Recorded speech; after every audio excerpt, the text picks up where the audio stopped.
Hey guys, I just wanted to take a moment to go over the new properties module here in ESO. Everybody should have that right now. If you don't, please let me know. But I wanted to go ahead and send this out and give everybody a chance to kind of get a brief overview of it ahead of the officers meeting this month. Um, like I said, we'll go through this pretty quick. This isn't meant to be an all-inclusive, comprehensive training session on this. Um, we will go through this a little bit more in the meeting, and also hopefully with this and your opportunity to play with it, have some question and answer period to give everybody a chance to hopefully answer any unanswered questions that may have arisen from this session here. So if you're an inspector, you might have this on your page as well, but most everybody should have properties now. All right, so let's just go ahead and jump right into it.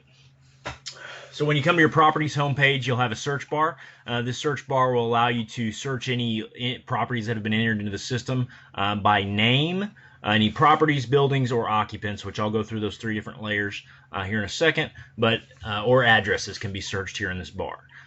Most everybody will not have recent records yet, as you haven't had a chance to modify any, but as you do, as you enter them, modify them, they'll show up here. But as you go through in subsequent years, as we do our updates on pre-plans and stuff, there'll be an opportunity for you to select those here or search for them up here. So as we start out adding a property, that'll be done here at the top right of the screen where you see add property. That brings up a pop-up. So the first thing you see here is property name. So in ESO properties, there are three different layers to a property. There's a property itself, a building, and an occupant. And so each of these three different layers of the pre-plan have different bits of information. Most of the time, in most of our cases, that information very well may be the same. So for example, we may, if we're pre-planning a convenience store, that all of those entities very well may be the same. That being said, you can imagine if we had where we have certain areas where we might have a property that has one building with multiple occupants. For example, we have a small strip up here in Walter Hill that's got a Dollar General, a tobacco store, a Chinese restaurant, a medical clinic, and a pizza shop. And so each of those, there would be a property record for the actual piece of dirt, which is the best way when they did the administrative training for us on this, the best way to describe the property record is the piece of dirt that it sits on. Then, of course, you have one building and then multiple occupants within that building. And so there's different information that we can collect in each of those different layers, and we'll go through that. It can seem a little bit repetitive, but actually there's certain information that we can collect in each different layer. But anyway, so if we're dealing with a situation, and what I'm gonna go over today is basically what we're gonna probably collect more often than not is a business that is basically all one and the same entity from the property to the occupant. Okay, so in that situation, under the property name, we're not going to enter a name. The only time we're going to probably have a property name is if we're dealing with a business in a business park or an industrial park or something like that, where the actual property itself, aside from the building and the occupant, has an actual name. Okay, the number is obviously our numerical, our street name, street type, all that self-explanatory. Okay, so in the sense of time, I'm going to go and jump to a record that we've already created. This is for station 52. So after you've created that, you'll pop up, this will be your summary page. So there's a couple things to pay attention to and kind of understanding where you're at in the record. So if you look here, you'll see property, and then also here you'll see property. All right, that shows that you're in the property layer of the record. Okay, and like I said, the property itself is the piece of dirt that that we're talking about. So keep that in mind. So, but here on the summary page, we have a few different options. We can view the pre-plan, which generates a PDF of the actual pre-plan or pre-plan report. This is information that we'll ultimately be able to export and attach to our CAD locations and be able to pull those up on the mobile terminals in the trucks. So as this loads here, we'll just to give you guys just an example of what this looks like, to what you see what our final product will be. Bear with it for a second.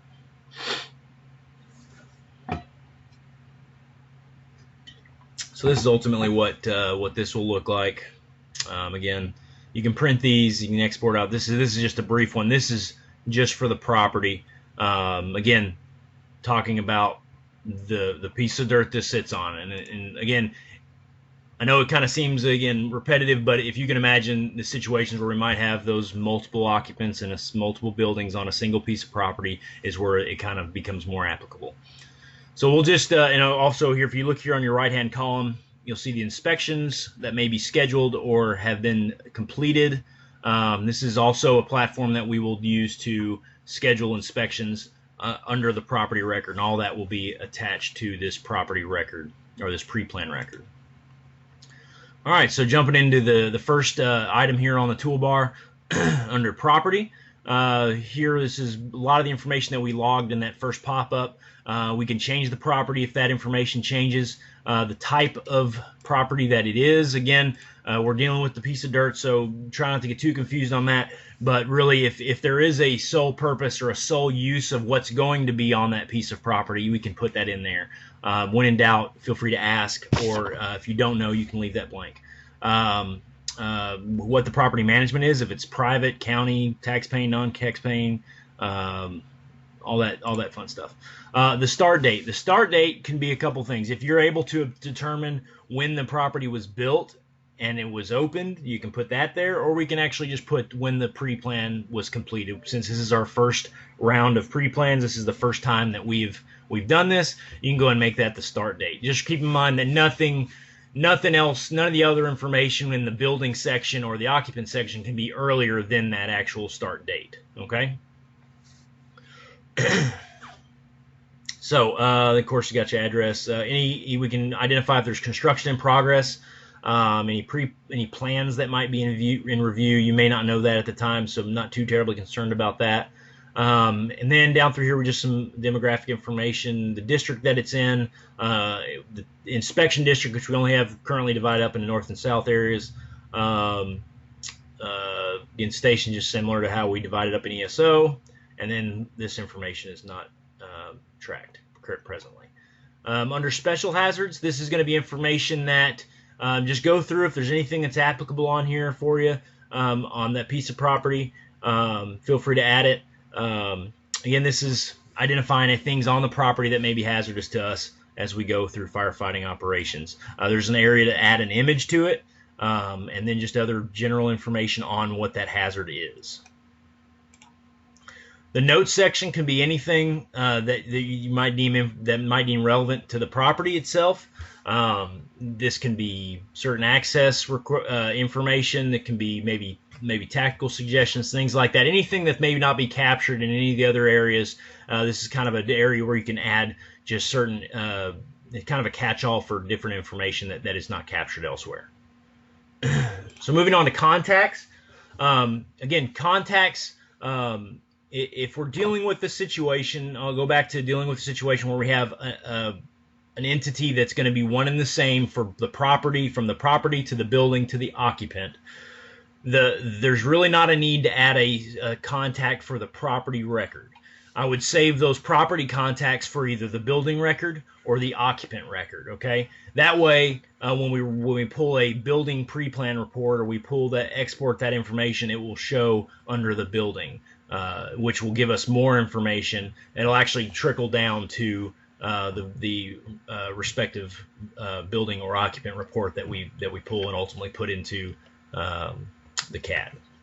But the contacts section is pretty self-explanatory. Gather as much information as you can. This gives a chance to say who's a primary, who's an emergency contact, what roles they fill, whether it be their position, whether they're a key holder, things like that. Just get as much of that information as you can, phone numbers, email address, whatever they're willing to give you, and any notes that, hey, this person lives next door, or something like that that may be beneficial to us. Just anything that's going to help us from a response standpoint, or when we're trying to contact somebody at 2 o'clock in the morning. You can add as many contacts as necessary in here. The water, this is important part of the property because this is where water is logged for all the entire pre-plan record. So make sure we spend some time here identifying hydrant locations. We can add as many hydrants as we need to. We can identify if this is the primary hydrant for this area. Cross streets, hydrant type, which pretty much all these are going to be 3-ways for the most part, ISO 3-ways. You can add an image of the hydrant, maybe in relation to the building, or if there's any other identifying areas or identifying features of where the hydrant's at. Some of this information, if you don't know, don't worry about it. If it's color coded, what color it is. If again, some of this information you may not know. If it's the primary hydrant, the distance that it sits from the property, and any of this other information that you can determine. Okay. Again, you can add as many of those as necessary, and any other sources of water supply. So static sources, obviously everybody knows, can identify those. Just put those in here and any of the information that's applicable. Attachments, this can be documents, this can be a sketch, can be any number of things that you might want to attach to this record, and any notes associated with it. And then the history section is interesting because you can come in here. This will obviously show anything that we've deactivated that maybe has been vacant or shut down or demolished. And then, of course, any incidents that have been logged at this location. So as we complete these records and we get these pre-plans entered into the system, it'll start linking up with the incidents that we put into ESO for incident responses, and we can track that way as well. See where, if you want to know what's happened at this particular location, that can be looked up here, and of course inspections as well. Okay, so that's the information that we collect in our property section, our property layer. The next thing we would do is, if this was a brand new pre-plan, is that we would add a building to that. So we've got the property set up. Now we've got to add a building. We've already got one set up here, so we'll save some time in this, but we would add the building. So again, the shell, the structure, this is what we're adding now. So again, a lot of the same information.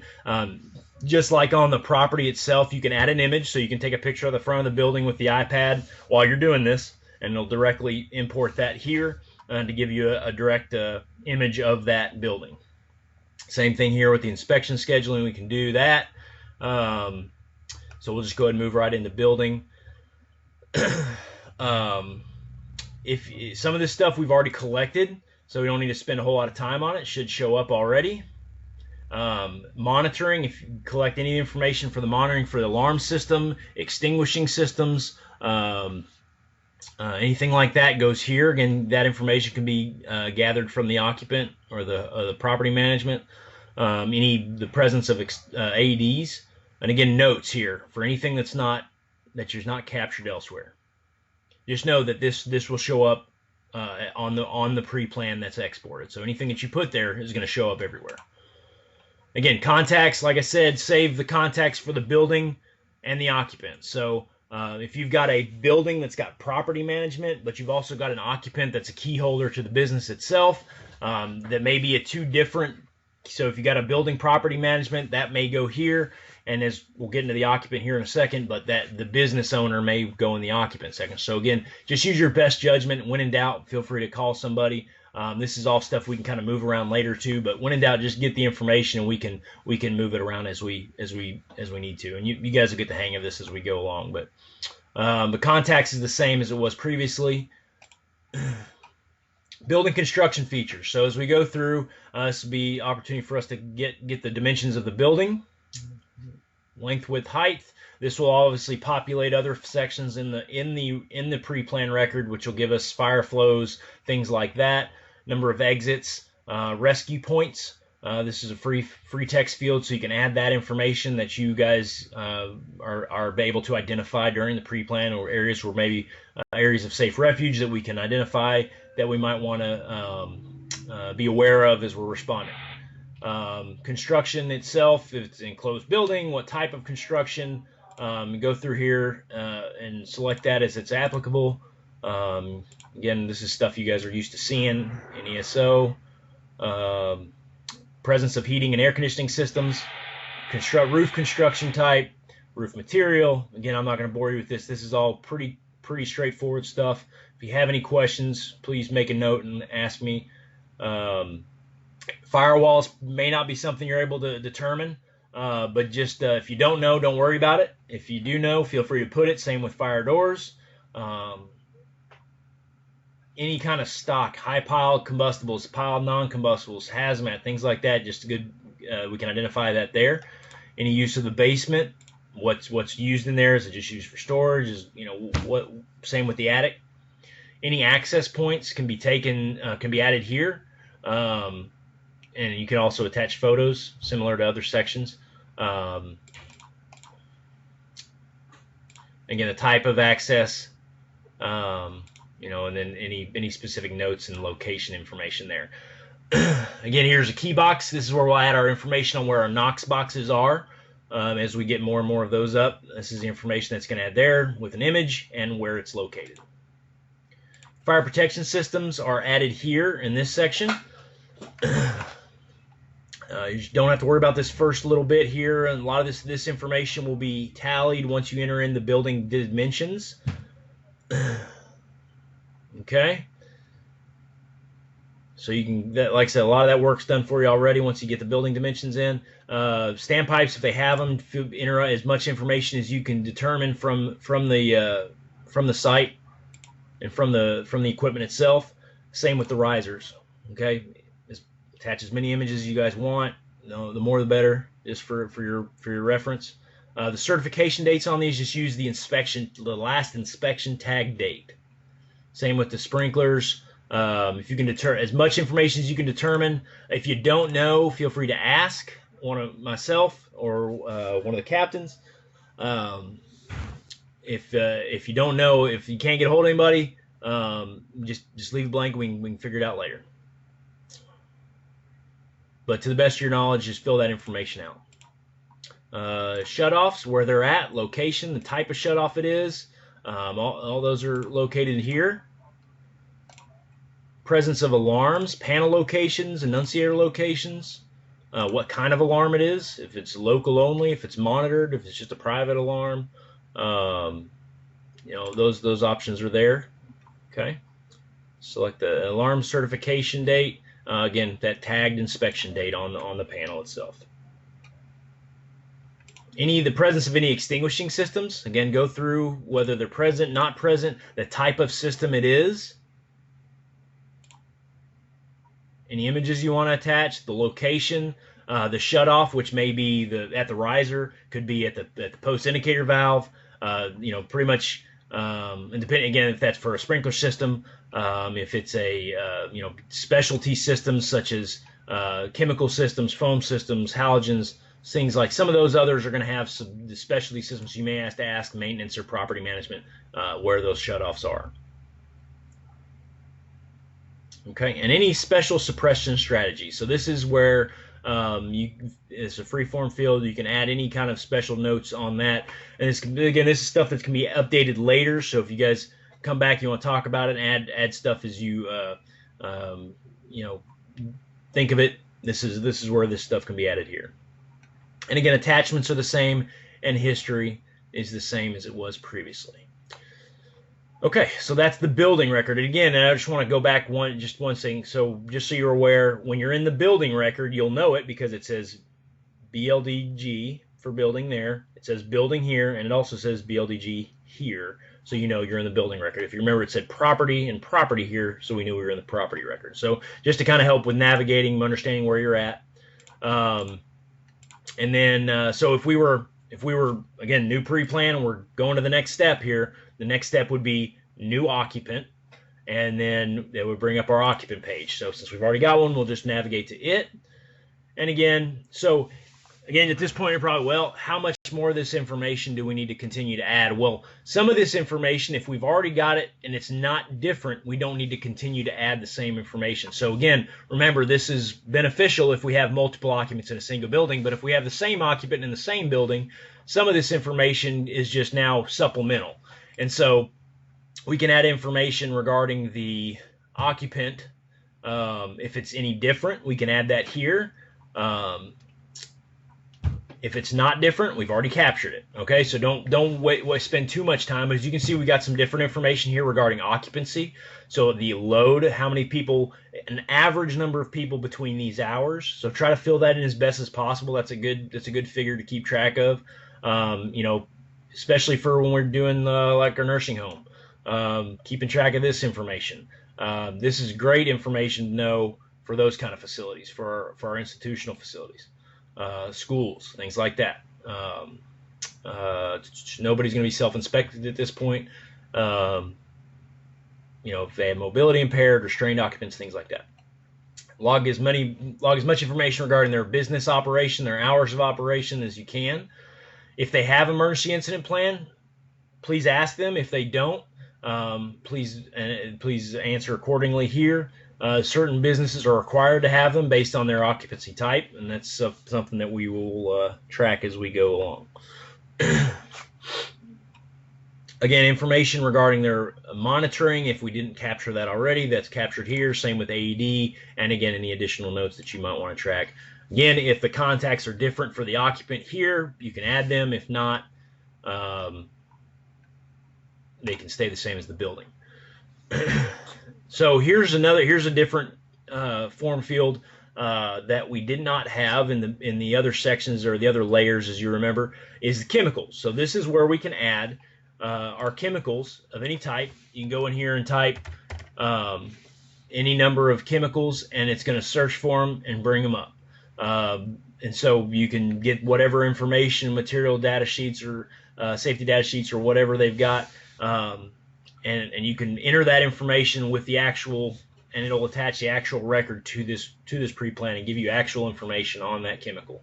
And so please, if there are chemicals on site, we want to make sure we track that information. This is where that is. So this is, again, that supplement information that we can't track anywhere else in those other two layers, but we can track it here in the occupant layer. So make sure we spend that time in the occupant view, in the occupant layer, to track the chemicals. Same with tanks. We can, if there's the presence of any above ground tanks, in-ground tanks, those can go here. Again, it gives you some additional subcategories here. What's in it, when it was installed, if we know that, if it's been removed, things like that. So just answer as much as you can to the best of your ability. This information is only as good as the information we put in it, so just try to answer that as best we can. On-site materials, again, we can attach images, what type of materials they are. Again, this you'll remember these types of materials from our fire module in ESO incidents. It's a lot of the same categories there, and then what the usage is. So just log that as best we can. Construction information, if it's any different, can be added here, but this is going to be the same fields as the building. So if there's any difference there, again, if this was a strip and we had a different dimension of the actual business itself, that would go in here versus, the entire building, the footprint of the building versus just the one business. That's the difference here, what we're looking at. Again, fire protection systems, if we had a difference between an occupant versus the entire building, if they had a different system, if they had different features of that system, that could be information that we could add here and change as necessary. And then, of course, attachments and history as it worked previously. So I know that was quick, guys. I know that's just, like I said, it's a very brief overview. A lot of this is going to just kind of be playing with it and getting to know it. As you guys have gone through this, I hope you've made some notes. Please let me know if you have any questions. You can email them to me, and then I'll answer them during the officers meeting this month, January. Please feel free to play with this. If you guys want to get out and go do a couple pre-plans ahead of that time and develop any more questions you might have, I encourage you to do so. Look forward to answering any questions you guys have at the next officers meeting. So thanks for your time, guys. Appreciate it. Have a good day.